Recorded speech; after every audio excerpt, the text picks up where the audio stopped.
Dear colleagues, ladies and gentlemen, distinguished guests, it's my utmost pleasure to welcome you today to this high-level discussion on promoting the role of women in addressing environment and security challenges. First of all, allow me just to warmly welcome His Excellency Mary Robinson, the former President of Ireland and former United Nations High Commissioner for Human Rights, former United Nations Special Envoy on Climate Change, and founder of the Mary Robinson Foundation Climate Change. Madam President, you are most welcome. Thank you. Also, I am very glad that we have with us the Deputy Foreign Minister from Slovakia, from Environment. We have the Secretary General, and we have also well-known Milan, the Special Representative on gender issues, and I think prominent moderator of the next panel. Yeah. Just let me say a few words. Women play a crucial but often overlooked role in security. Women must be included in measures to address security challenges in all three dimensions, not because it's fair, but because it's their right. And because it enables us to take advantage of their unique perspectives and concerns. It enables a more effective and sustainable response to the challenges we face, and it strengthens security across the board. Now, I am giving the floor to the State Secretary, Mr. Norbert Kurila of the Ministry of Environment of the Slovak Republic. He is responsible for environment and the climate policies, including international EU affairs. Mr. Deputy Minister, the floor is yours.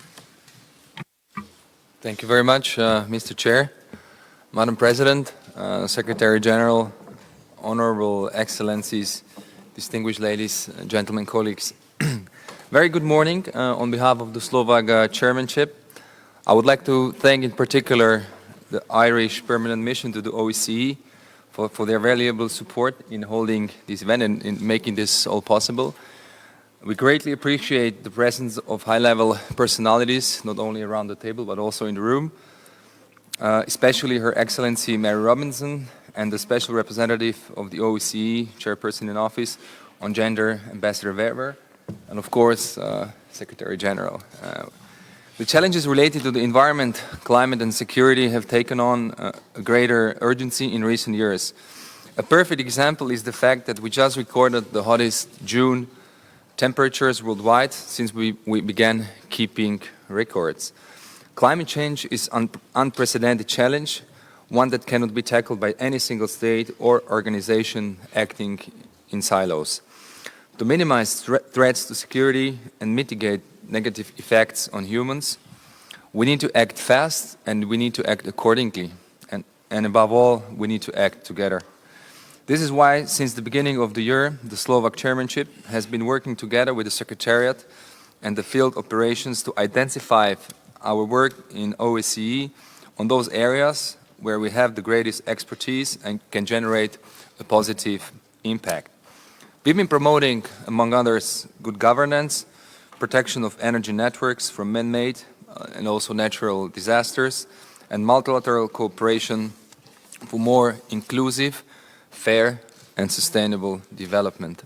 These are measures which reinforce each other, obviously. We have also been actively promoting inclusion of women and youth in our efforts. They have a huge stake in the outcome. Involving them in decisions is essential for a more equitable, stable and safe society. Their perspectives enrich our understanding of the challenges ahead, as well as provide inspiration and guidance on how we can best respond. The OSCE provides an irreplaceable multilateral platform for discussions on these current challenges. It offers space to explore and address concerns. It generates ideas and prepared joint and coordinated responses.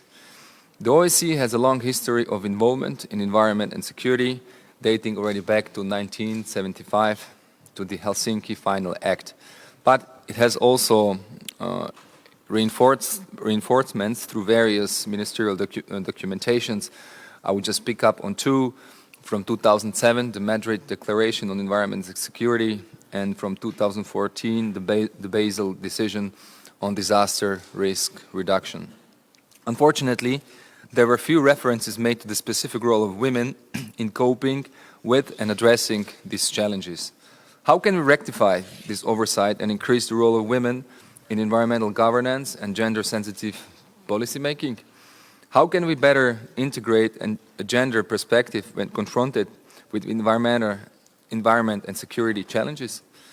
We all know that environmental degradation, pollution, disproportionately affects women and girls. Despite that, women are still underrepresented in environmental decision-making, and their role in natural resources management is also largely neglected. How can the OSCE help participating states move towards a more inclusive and therefore more effective environmental policymaking? I think we will try to get some answers and responses throughout today's morning conference.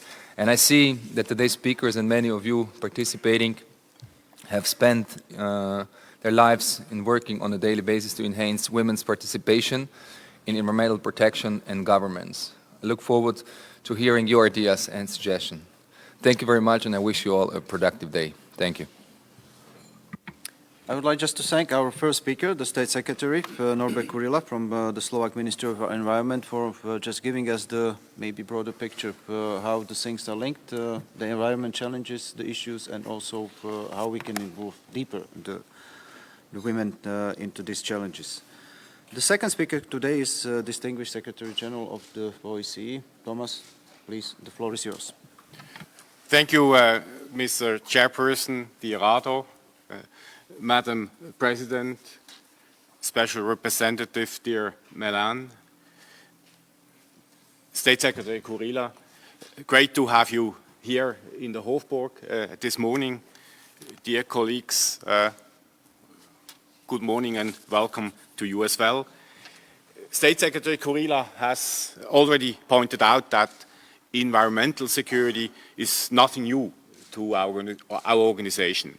Indeed, the OSCE can be considered a trailblazer thanks to our comprehensive approach to security. In recent years, recognition of the link between the environment and security has been growing. The 2030 Sustainable Development Agenda underscores this connection, including through SDG 6 with its focus on water. Environmental factors can adversely affect food and water supplies, economic development, natural disasters, and migration. All of these challenges, in turn, affect security, contributing to humanitarian crises, poverty, and instability, and in some cases, to conflict. Women often bear the brunt of these challenges, yet they are frequently excluded from efforts to find solutions. Women's role as agents of change in tackling environmental challenges to security remains largely unexplored. This is, dear colleagues, a missed opportunity, but one that today's discussion can help to rectify. Enhancing women's contribution to environmental decision-making, locally, nationally, regionally, and globally, would have a positive and enduring impact on security for us all. Including women and integrating gender perspectives in environmental strategies would help ensure that natural resources are managed more inclusively and more sustainably. It would also help to unlock women's full participation in social, economic, and political life. Solutions to environmental problems will be more effective if women can participate in a meaningful way in environmental policy planning, policy decision-making, and national resources management. The OSCE's project on women water management and conflict prevention is a good example on how this can be done. Targeting both female and male water professionals from Central Asia and Afghanistan, the project builds their capacities in gender-sensitive water governance and water diplomacy. It also aims to increase women's participation in water management and conflict resolution at all levels.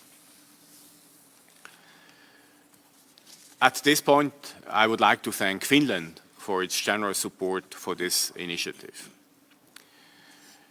Dear colleagues, today we will hear about some other good practices from different parts of the OSCE region, and I would very much want to welcome our speakers from the Russian Federation, from Serbia, and from Uzbekistan, who will share their experiences with integrating women's perspectives into water management, into the energy sector, and into disaster risk reduction.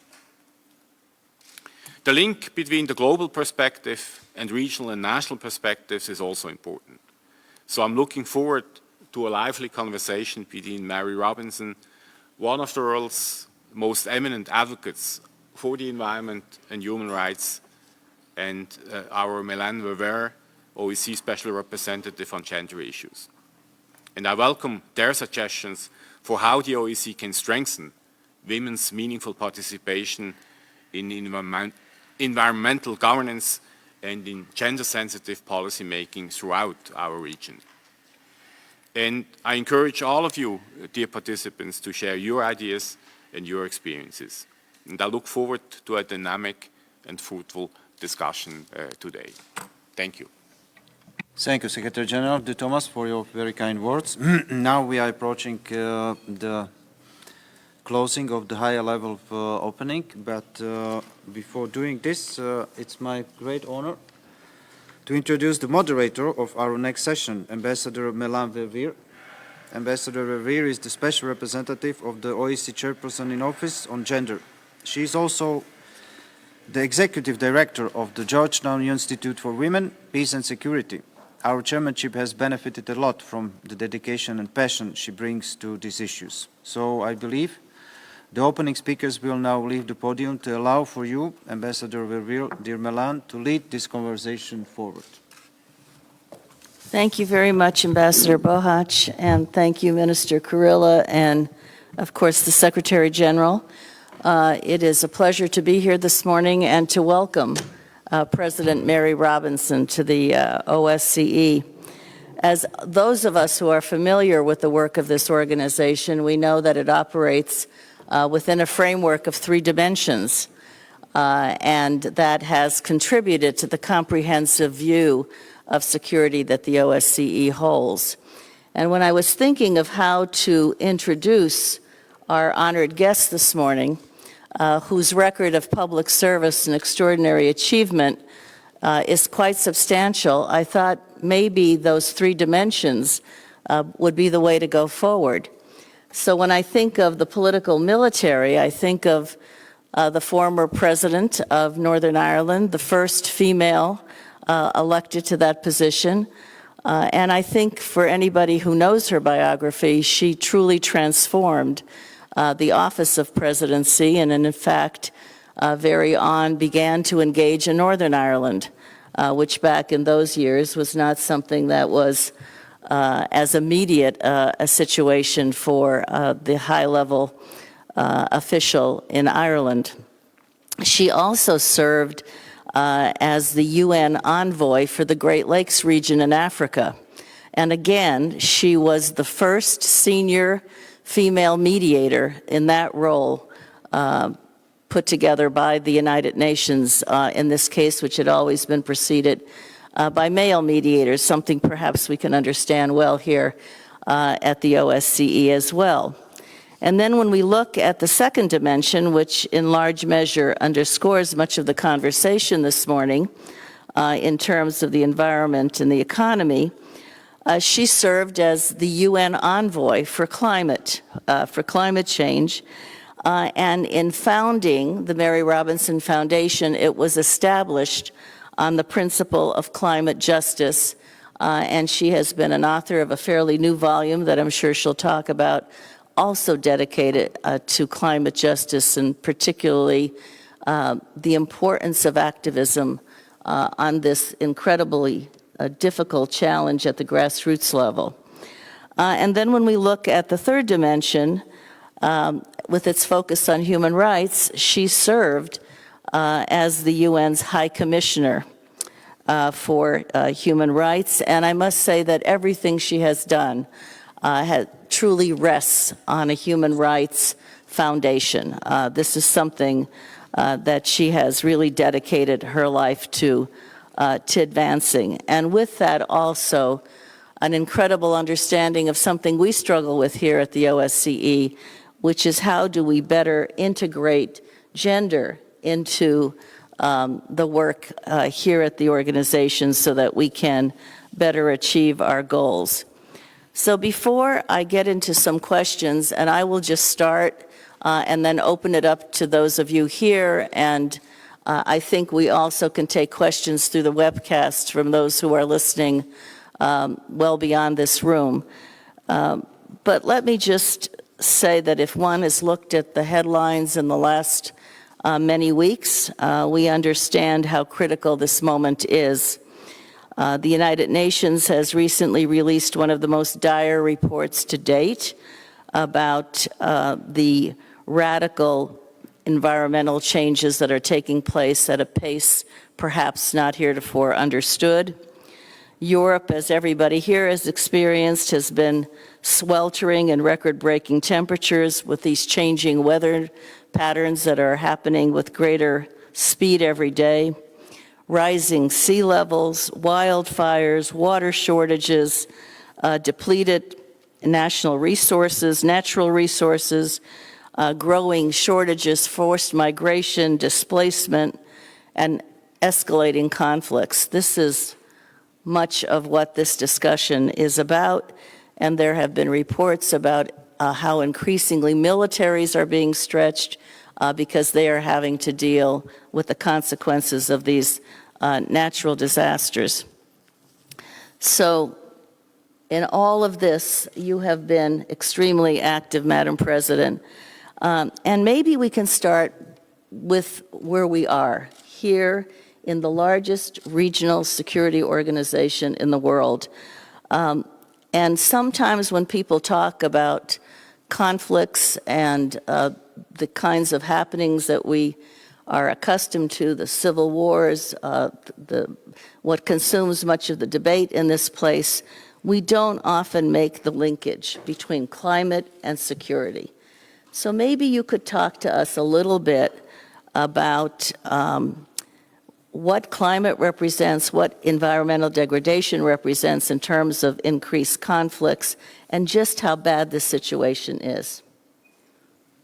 Thank you very much, Milan. Thank you for linking me very effectively with the three dimensions of the OSCE. And I must say I'm very glad to be back. I remember a few years ago coming and addressing this body, and I do acknowledge the importance of having a body like this in a region that, of necessity, has a focus very much on security. And I want, in fact, to link more where we are now in climate and security. I do that because I did have the privilege, as has been referenced, of being the Special Envoy of the UN Secretary General in the 18 months leading up to the Paris Climate Agreement. And I was a privileged observer of the negotiations, first of all in September 2018 for the 2030 agenda with its 17 Sustainable Development Goals, and I wear the badge, partly because it's the nicest badge the UN has ever produced, so I quite like wearing it. And it ended up being a good package, and it was quite clear that member states were signing up to this because it was voluntary, because they could pick and choose how to implement. And then we went forward to the Paris Climate Agreement, and I obviously had even more focus. I remember the informal ministerial meetings that the French presidency organized in order to get an agreement, the importance of the fact that the United States under President Obama and China under President Xi met and matched each other and agreed that we would have an agreement. But what kind of agreement? And the important voice of the small island states, particularly Tony de Brum, the foreign minister of the Marshall Islands, at those informal and formal ministerial meetings, pleading with others, saying, do you really want my country to go under? Do you not want us to be a sovereign people anymore? If you do not put 1.5 in the text as the goal, then we're done, we're finished. And in the streets in Paris, you had marches about 1.5 to stay alive. And we got the goal of staying well below 2 degrees and working for 1.5 degrees. And the interesting thing is the Paris Climate Agreement had to ask the scientists to explain, because they had never studied this, the Intergovernmental Panel on Climate Change. So they set to examine.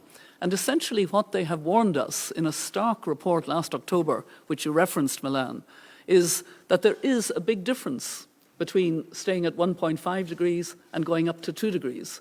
Because it's at that point that really bad things happen. The coral reefs pretty well disappear. The Arctic ice pretty well disappears. And the permafrost begins to melt seriously, putting up not only carbon, but methane, which is much more dangerous than carbon. So the recommendation and advice of the scientists was that the whole world needs to stay at 1.5 or not exceed 1.5, because again, the more we go up, the more the risks happen, and maybe loopbacks, which the scientists are very worried about.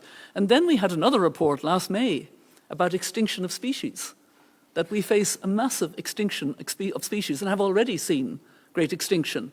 And it's all because of man-made climate change, our work.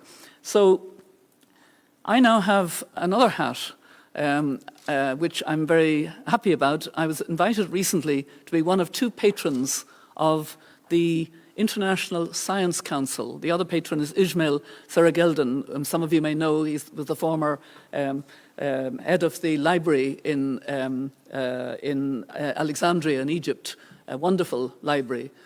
He's a Renaissance figure, a wonderful man. And he and I are the 2 patrons of a body that brought together last year in 2018 the International Science Council, no, the International Council for Science was called, and the International Council for Social Science. And they have merged, which is important in recognizing that we need the hard science to link with the humanities and form, as they have, this International Science Council. And what I feel very strongly now is that because of those 2 reports, and because you can't negotiate with science, you've just got to accept the recommendations of those who have studied and who advise us and warn us. Because of that, it is no longer a case that the 2030 agenda is entirely voluntary or the Paris Climate Agreement almost voluntary. They have both become imperative because of the science. And we have to implement both in full and with much more ambition. And what do the scientists tell us about what we need to do? That we must reduce carbon emissions by 45% by 2030. They said it was 12 years last October. It's now 11 years and we're in July. So we have a very real crisis. And what does this mean for conflict? We are already seeing displacement of people because of droughts, because of severe flooding, because of heat. People can no longer live where they were living. That's going to increasingly be the case. Water is going to be increasingly scarce, and we're going to see more and more conflict. It's good that the Security Council of the United Nations is increasingly addressing climate change, and I might come back to that because we recently addressed the Security Council. But there is a complete nexus, and the more we recognize that we have an existential threat of climate change, the more the security implications become self-evident, and we have to increasingly make that connection. Mary, you mentioned the Security Council, and we understand the role, and Minister Kurilla talked about the role of women in terms of being agents of change, not just victims, because they are the most vulnerable to these consequences, but certainly have a very positive role to play in terms of both adaptation and mitigation. But the Security Council, in a debate on 1325, the Women, Peace, and Security Framework, added climate in its last resolution, seeing that linkage between security, gender, conflict. and women's agency, of course, in all of this. And perhaps you could talk a little bit about this, because the Secretary General also asked how can we better integrate gender into these issues. But you have, particularly in recent years, really talked extensively about that nexus with gender, climate, and conflict. And that is something I think we increasingly will have to grapple with. Yes, I, like you, was very pleased to see climate added to the 1325 resolution because it's such an important way of acknowledging the role of women.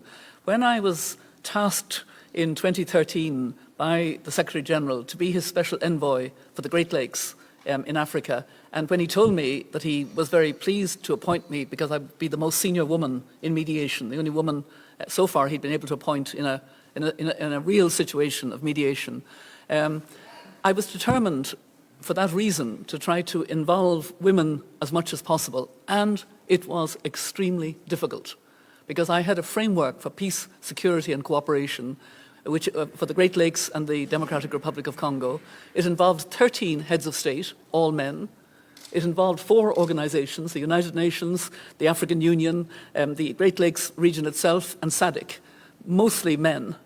And I had to kind of devise ways. I got the special representative of the African Union on Women, Peace and Security, our friend Binta Diop, to become part of the system. I brought her in to help.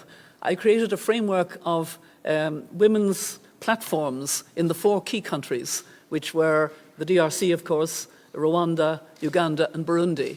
And I got a lot of help from Milan Verveer and her Georgetown Institute in helping to have a conference, in helping to do some research and do an actual paper on what we were trying to do. But it was very difficult because the power rested with men, because women were underestimated, even though they were very active in their communities and active. And there were times when I would have a meeting, for example, in Goma with civil society, and I would find that the men were doing all the talking. So I would throw the men out and meet with the women on their own, and then I would hear all of the activities and the terrible, terrible violence. So, you know, there is a need to integrate, but I have to say it's not going to be easy until we have more of a power shift and more women take on the positions, including positions in the military, positions in the police. We need, you know, women to be actively involved in the military and police in countries so that it's easier to sort of have even complaints about rape, etc., come forward and acute violence, sexual violence against women. Let me just say, because we're talking about the UN Security Council to a certain extent, I wear another hat which has become increasingly a heavy hat because I follow in very distinguished footsteps. I've been a founder member of the Elders brought together by Nelson Mandela in 2007. Our first chair was Archbishop Desmond Tutu. Our second chair was Kofi Annan, and I was with Kofi on his last mission to Zimbabwe last July. He pushed himself, he wasn't feeling well, he got a bad pneumonia and didn't recover. And then I have now been the chair of the Elders since last October. And recently, the Elders had a very interesting meeting with the Security Council on prevention and mediation, a 2.5-hour meeting. The representatives who spoke were myself and Ban Ki-moon, who's one of my deputies. We had also with us Juan Manuel Santos, the former president of Colombia, very well known to the Security Council because they had helped him greatly in making peace there. And we had 3 issues as elders that we addressed the Security Council on. Multilateralism becoming more vulnerable, climate change as an existential threat, and nuclear disarmament, nuclear non-proliferation going backwards as another existential threat. These were the 3 issues. But the interesting thing was, the theme that was strongest in the 15 members of the Security Council who spoke was the importance of the role of women in mediation and prevention. Very, very interesting. You know, there has been a change. Perhaps it needs to go further, but at least there has been a change. And I hope that this discussion and our meeting today will also help the OSCE to really fully commit to the importance of the role of women as mediators, the right across the board need for women to be in positions of power and positions of responsibility, and to understand and support women's agency on the ground and give it more voice and give it more platform, more space. You know, you're mentioning women's voices on the ground. The OSCE has, I think, 16 field missions. The panel that will follow the discussion with you comes from different parts of the region, local level activists on this issue. And I know that when you often travel and address international forums like this, you often bring either grassroots representatives to the table or you visit them beforehand to make that connection with the grassroots. And your book that you've recently released also focuses on grassroots activists. Tie this together for us, because it's not just what happens in Vienna, it's also what happens in our field missions and across the region at the local level. Yes, when I established my foundation on climate justice in 2010, I did it because I was quite shocked when I had attended my first conference on climate. I came late to climate. When I served as High Commissioner for Human Rights, I don't remember making a single speech on climate because I had a big portfolio and another part of the UN was dealing with climate. I was in my silo, if you like. Never spoke about it, but then worked in African countries on economic and social rights, rights to health, to food, women, peace and security issues. I was also honorary president of Oxfam, and Oxfam brought me to different African countries. And I kept hearing the same complaint: things are so much worse. The total unpredictability, the difficulty of providing food, the difficulty of getting water, and the gender dimensions. So when I came to my first COP in Copenhagen, I was genuinely shocked at the lack of any sense of that gender dimension, and indeed the lack of any discussion of human rights. It was all technical. It was scientific in a sense, but it was very technical, dry, boring, male-dominated language. And so I established my foundation. The first meeting after Copenhagen was in Cancun, and Patricia Espinosa was the president. Connie Hedegaard had been briefly the president of the Copenhagen before she became the Climate Action Commissioner of the EU. And Mighty Mashagard was going to be the next president. And so we had those three women on a platform with me, and it was suggested that perhaps they should form a troika of women leaders on gender and climate, which Patricia agreed to, and I said my foundation would become the secretariat. By the time we came to Durban, we had 40 members, mainly women ministers, heads of agencies of the UN, and a few supportive men. We kept men in their place, but we wanted those supportive male ministers as well. And I persuaded Milan Verveer, who was getting advice that this wasn't necessarily the best way, as the special ambassador at the time, the global ambassador of the United States under Secretary of State Hillary Clinton, that maybe she should be doing other things. But she came to Durban and became part of this troika of women leaders. And as Milan will remember, we worked first at the high level. We got a new agreement in Doha the following year on gender parity. Then we started to work on the Lima Action Plan on gender, and so on.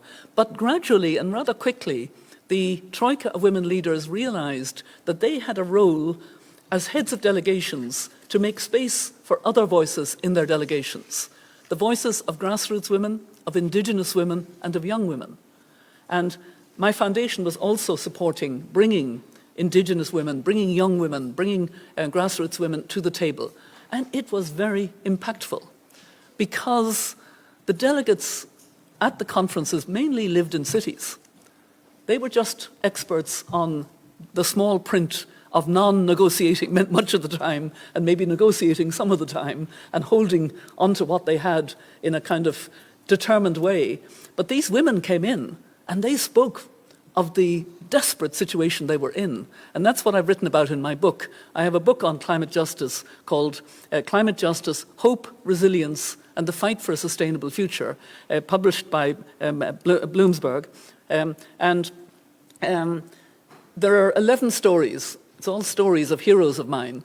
11 of them and 9 are about women, but there are also 2 good men. And I also, Milan, maybe I should mention, I also have this podcast. And the podcast is more recent because I'm an elder, and when it was suggested to me that I did a podcast, I had to ask the question, well, what's a podcast? I didn't know. And they said, well, look, we'll arrange something. And they came back and they said, we'd like you to pair with a much younger Irish woman called Maeve Higgins, who was 8 years old when I was elected President of Ireland. And she is a successful comedian based in New York. And she is half respectful towards me, which is part of the fun. And we talk about climate issues. And our byline is that climate change is a man-made problem and requires a feminist solution.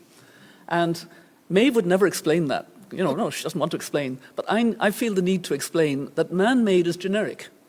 It means we're all responsible, men and women. Maybe men had more opportunity to be responsible, but we're all responsible. And the feminist solution definitely includes men, and the more men, the better, because it's a solution based on equality, based on hearing all the voices, based on valuing the agency of women on the ground. And I am passionately committed to the importance of not only the nexus between climate and security, but the absolutely important role at all levels that women play there.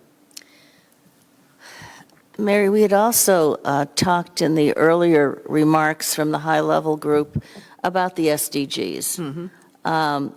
Can you talk a little bit about how that overlay of the SDGs and what we do here at the OSCE, after all, we're a Chapter 8 organization, how does all this fit together?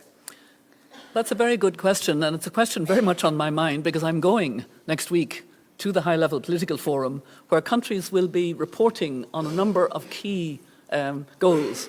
Goal 16 on, peace and justice, the hardest goal to negotiate, as I observed.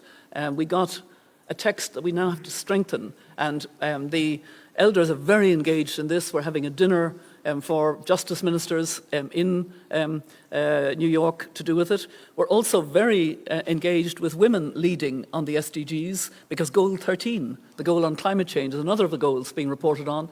And the Germans are having a breakfast, which I'll be attending, and we're hoping to launch a declaration which a number of women were involved in negotiating, basically a declaration on women taking leadership on climate change, with a particular focus on justice and just transition. What I find, Milan, I don't know whether you share this experience, but when I was with African women over the last few years, climate change was absolutely top of their agenda, for good reason. It affected everything. When I was with Asian women, more or less the same, but in a European context and an American context, the focus was on Me Too, equal pay, health, education, and then somewhere down the list, climate, and not knowing how to talk about it. And what I really welcome is that has now changed, and mainly because of the scientific report last October. I think women have suddenly realized, my goodness, this is a threat to the future of my children and grandchildren. And, women are suddenly beginning. There was a charter that I also co-signed with Christiana Figueres and Lawrence Tubiana and a number of others that went to the G20 in Japan, a charter on women taking leadership on climate. And so that nexus of climate and security and women's leadership and women at all levels participating is bubbling up around the world. And it couldn't happen soon enough because of the urgency. Speaking of the urgency, I want to ask one last question before we tie it in and go to all of the people here who I know are interested in putting their questions forward. You have said, in many ways, different ways you've said it here this morning, that we're on the brink of an existential disaster. That's a pretty serious statement. So what should we be doing? What should we be doing as a regional organization? What should participating states be doing? What should individuals be doing? Because this is a call to action on the part of every segment of society. Well, obviously, 2020 is going to be a very important year because countries are going to have to hopefully be more ambitious in their nationally determined contributions. and that's going to be vital. So the COP in Santiago, Chile, will be important. The COP next year, which will be a mixture, I gather, of London and Italy, Italy and UK, will also be extremely important. But when I'm messaging about climate change, and I do it to every captive audience, and you're a captive audience this morning, I say everybody, and this is right across the board, all of us need to take at least 3 steps. And the first step is to make it personal in your life.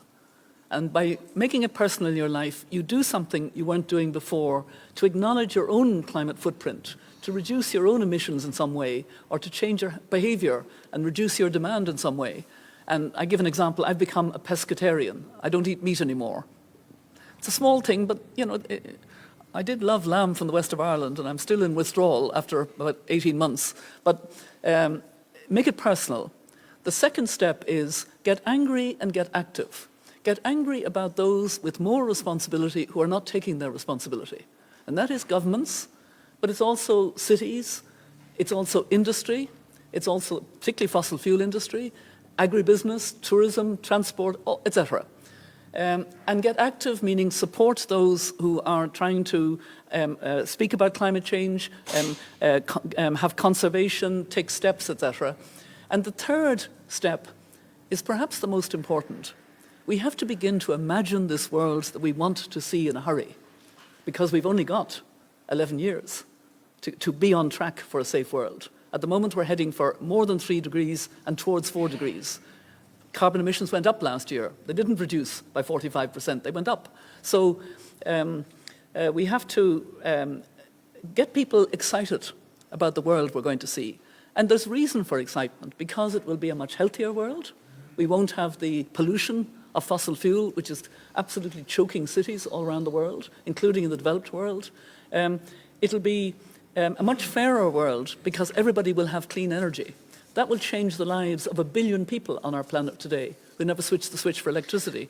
It'll greatly help a lot of women who still cook on coal and charcoal and animal dung and ingest smoke that kills millions of them every year, and their children who are with them as they're cooking. And it'll be a relationships world, because we'll have had to implement the 2030 agenda, which says we must leave no one behind. It's a very good way of living in our world if we can implement that agenda. So, I think what we have to do is to understand that we cannot negotiate or trifle with science. Science is like it's mathematics, it's there. Scientists, especially climate scientists, are careful not to be too dogmatic about it. But it is incredible that the IPCC last October issued that stark report, and they said it was doable to reduce by 45% by 2030 if we had the political will. And the only way we get the political will is by the whole world being part of a movement. And the interesting thing is, it is children who are waking us up to that. Children coming out of school, Fridays for Future, led by Greta Thunberg of Sweden. And what the children have done is they have broadened this sense of the injustice of climate change, because now they remind us of the intergenerational injustice, that we're actually loading them with a bad future. How can we as human beings do that? How can we be responsible for a much, much more difficult world for our children and grandchildren? I don't think we could live with that, and I think that's why women are becoming very active suddenly on this issue. And I must say, that to me is women and young people, and some business and some investment. It's happening, but not enough. Okay, let's bring you into this conversation. I'm sure there are questions, comments, observations. Who would like to start?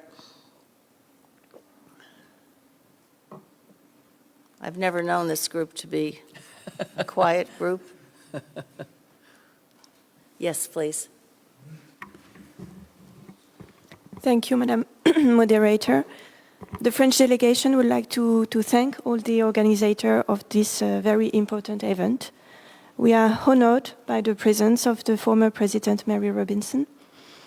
Environment is part of the original commitments of this organization, and the link with security has been recognized already in the Helsinki Act, so at the very beginning of the existence of this organization.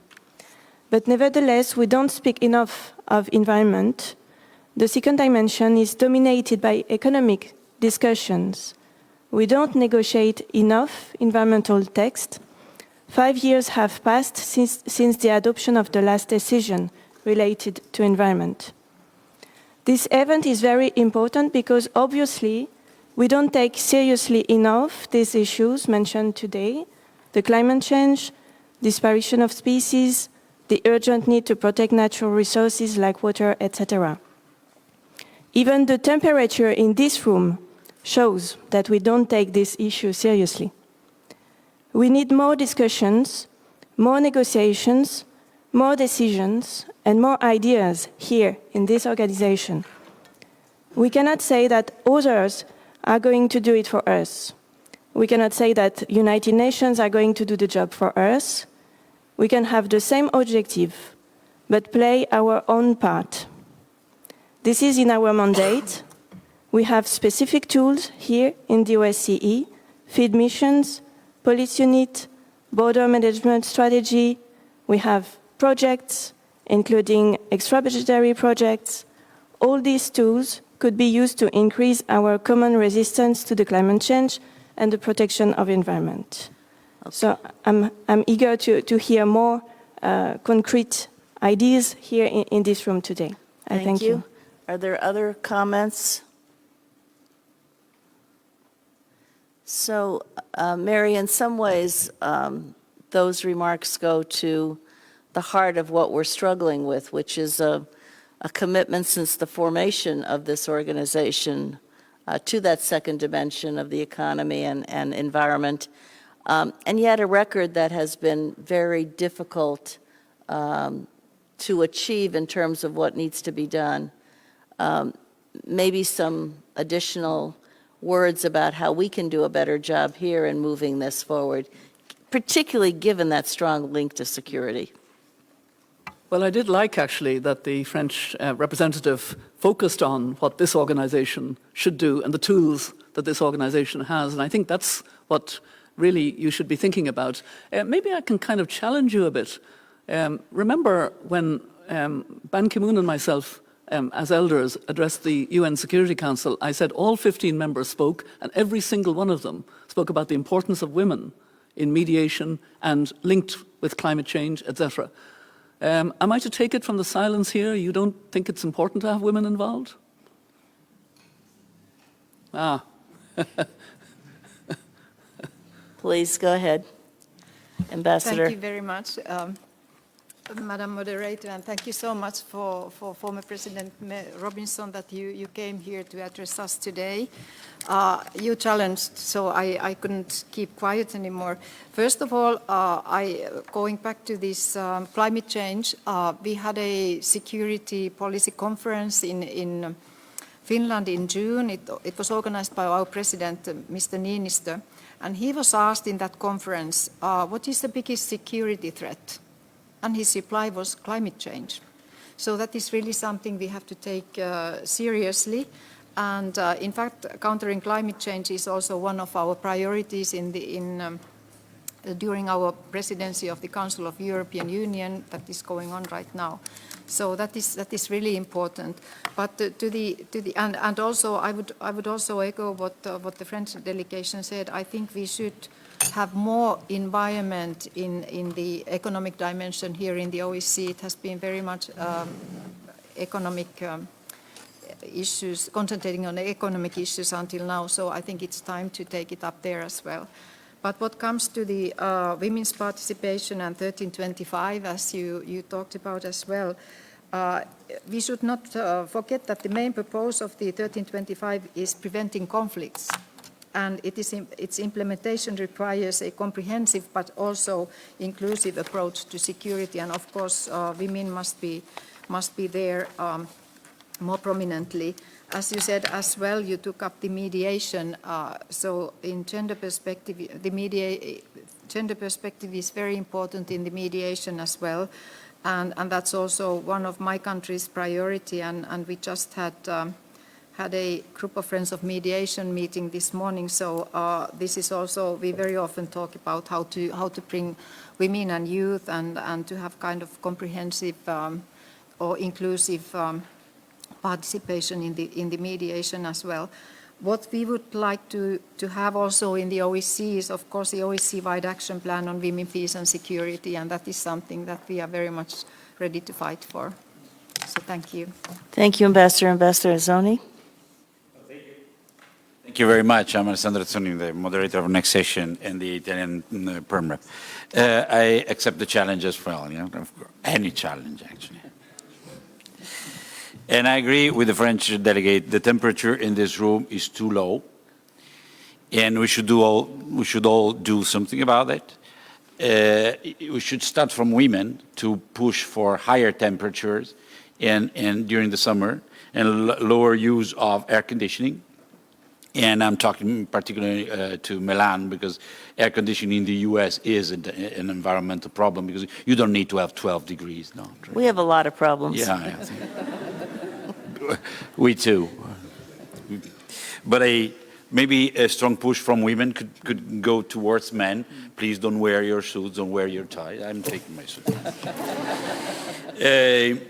I can assure you, thank you very much, that there are a lot of men good enough. I mean, and indeed, the more I dig personally into these gender-related issues, and Milan knows that last year we worked a lot together during our chairmanship, I think that there is another problem about other women who are not engaged enough. I'm sorry, I don't want to. I mean, I'm happy about the selection of 2 women in top jobs in the EU, but it's not enough. I think it's a smoke curtain. Top outstanding women, there are as many as outstanding men, a few. Problem is the second level, the third level. We need to have more women, not only in peace, in security sector, everywhere, at medium level. We need to make girls and young women understand that they can do everything.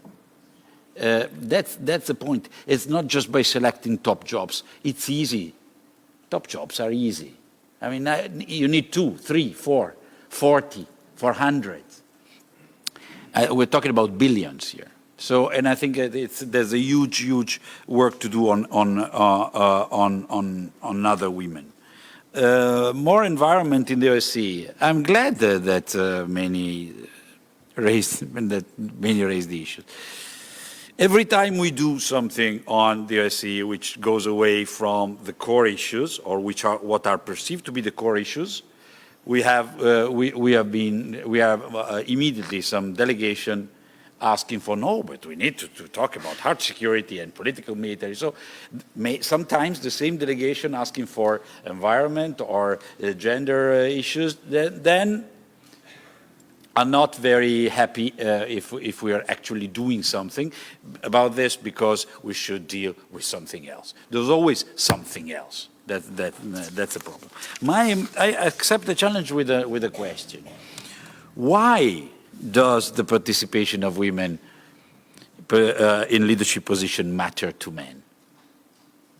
That's Okay. I mean, I know the answer myself, but I want to know yours. Mr. Becker?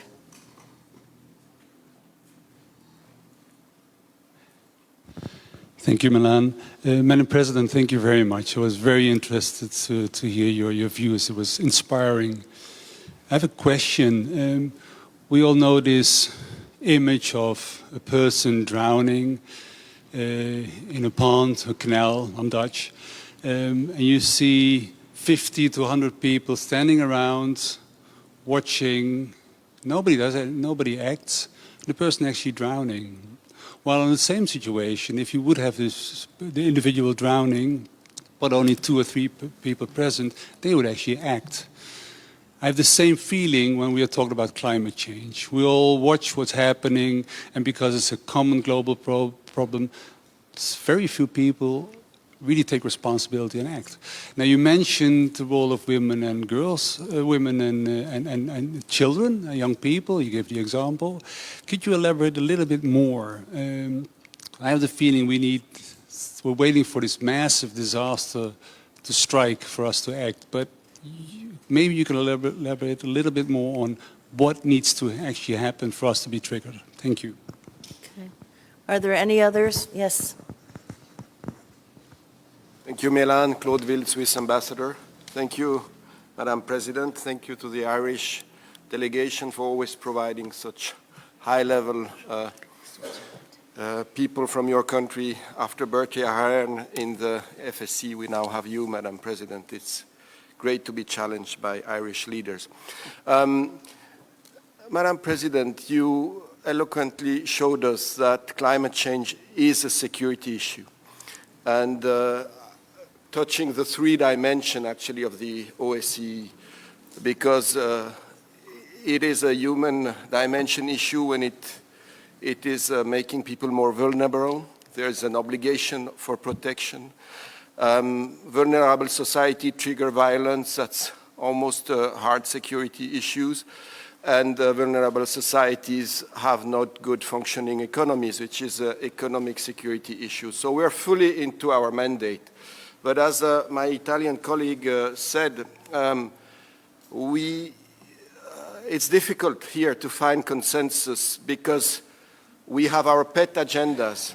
And when we bring something new, in 57, working not with majority but with consensus, you will always find those who would say, well, this is a new issue, let's concentrate on what we should focus, which are older issues. I mean, traditional conflict-related issues, which are, of course, the core of our organization, but we have a hard time accepting new security issues while being responsible obliges us to look into the future. Here, Goal 16, as Chapter 8 organization, we cannot ignore what's happened in the UN. And so if you are able to mainstream climate in Goal 16, I think this would also help us in our part of implementing Goal 16 here in the OSCE to be obliged to address climate change. And I don't know how we can enter the issue because it is difficult to find consensus for such an issue. But I just want to remember what's written in our own Helsinki agenda. I think the French delegation has said we have the environmental chapter, but we have a chapter under the second economic and scientific cooperation, which we hardly have used ever. This is science and technology. It's in the Helsinki agreements. Of course, in 1975, it was put there with another Cold War issue of cooperation, but we could recuperate it. We don't have to create new acquis and use it linked with climate change. And there are issues like energy, new technology, rational use of resources. It's in the Helsinki Acts. Meteorology and hydrology, environmental research, and that's under the chapter of scientific cooperation. And what I liked in your presentation is that you were giving us examples where the cluster, the diplomatic cluster, was working with the scientific cluster. I think this is the future for diplomacy in the real world, that we don't work in silos only to produce norms among us diplomats, but we really partner with the scientific community who then can influence us. And I think we have the normative base to do it, but how to gear it, how to come out of our own national interest silos, that's the real challenge for this organization. Thank you, Madam President. Is there anyone else? Yes, sir. Stefan, Norway. It's Stefan Kongstad, Ambassador of Norway. In addition to what my Swiss colleague just said, I just want to add that we certainly think that OSCE can do much more on conflict prevention, perhaps less on conflict solution, but leave that for now. OSCE can certainly do much more on the role of women, women's inclusion and participation. But we are not convinced that OSCE is the right place for dealing with climate change.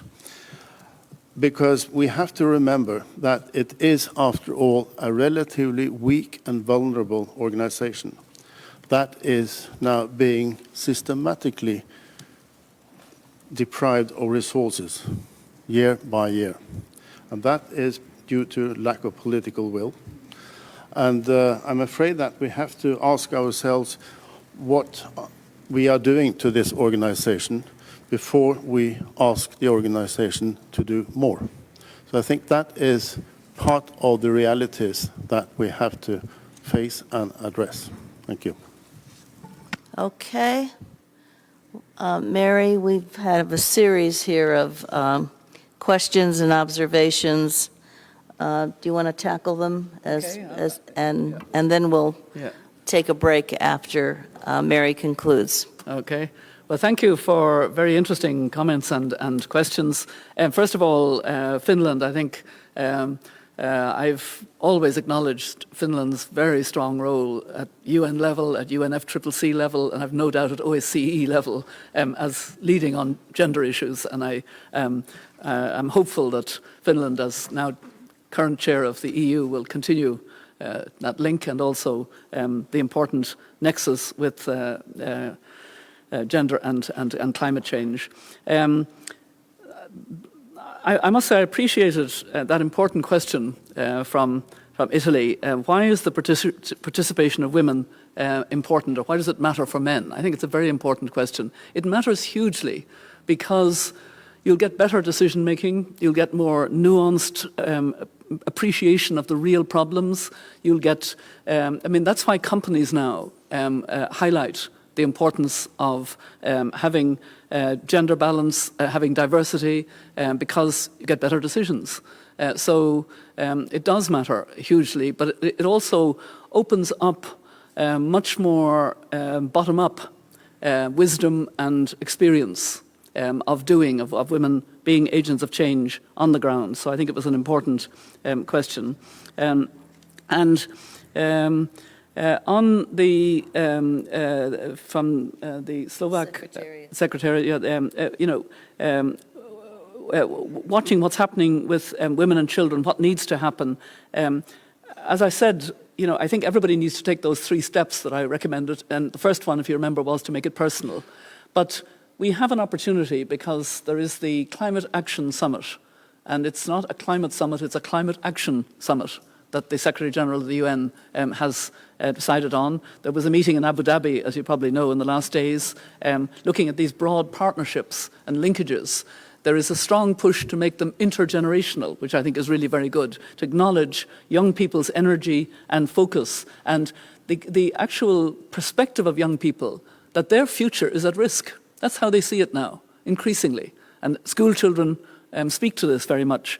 But obviously, individuals and women and school children can't do it on their own. We need the big partners. We need business, we need investment, we need to change investment. I took part in a meeting a few days ago in London during London's Climate Action Week, the first London Climate Week of a Green Finance Summit.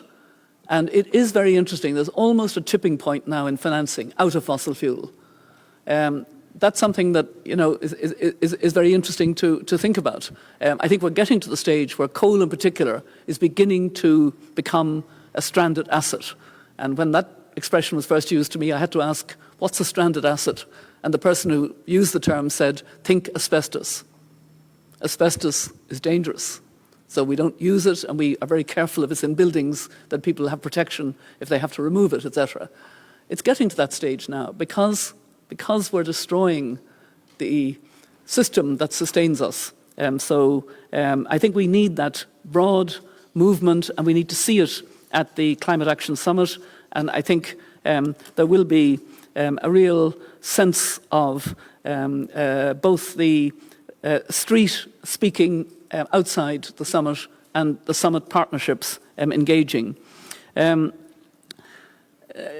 issue of the lack of consensus in the body on topics has come up from a number of you, notably Switzerland that I'm now responding to, that there's no consensus, that there are those who want to focus on the core issues, and I think Norway put it even more starkly. Is this body capable of linking climate change and conflict? I sincerely hope so, because there is absolutely no doubt that the nexus is there. It's how it can be acknowledged. And I am aware of that issue. I'm also aware that it's an issue in the Security Council. The Security Council is very divided and only recently decided that climate change is something that it has to address as the security aspects of climate change, because they are so real and so important. So I would encourage this body, despite what I understand are differences and quite strongly felt differences, to nonetheless understand the importance of integrating climate change in your security and also, of course, in your environment and economic pillar, and also right across the board the importance of the gender dimension. And I do actually believe that it is important to link with Goal 16, as has been mentioned. As I say, it so happens that Goal 16 and Goal 13 are two of the goals being reviewed, and then we'll have the SDG summit in September, but during the high-level political forum, and therefore the elders are bringing together justice ministers. We're also bringing together participating with women leaders, and I think we'll try to get out of silos, as has been mentioned, and try to see it that way. As I say, I would really encourage you to see the possibility of having a consensus in the OSCE of the importance of women's engagement at all levels, top down, bottom up, third, fourth and fifth levels, etc., as being a unifying factor. It struck me that it was in the Security Council, and I would strongly encourage that you make it so here in the OSCE. You have this wonderful special representative on gender for this year and hopefully into the future. I don't know how these things work, but I'm glad that we've had this discussion. I think it would enhance the likelihood of being able to find common ground if you can find a particular common ground on the importance of women's engagement, and then also, because it's such an existential threat, the link between climate change and security, and the fact that you already have a pillar that helps you to make that link. So thank you for very good comments, and I'm hopeful that our conversation today has encouraged you. Thank you. Well, that brings us to the conclusion of this segment. We're going to move, after a short break, to the grassroots panel that our friend, the ambassador from Italy, will moderate.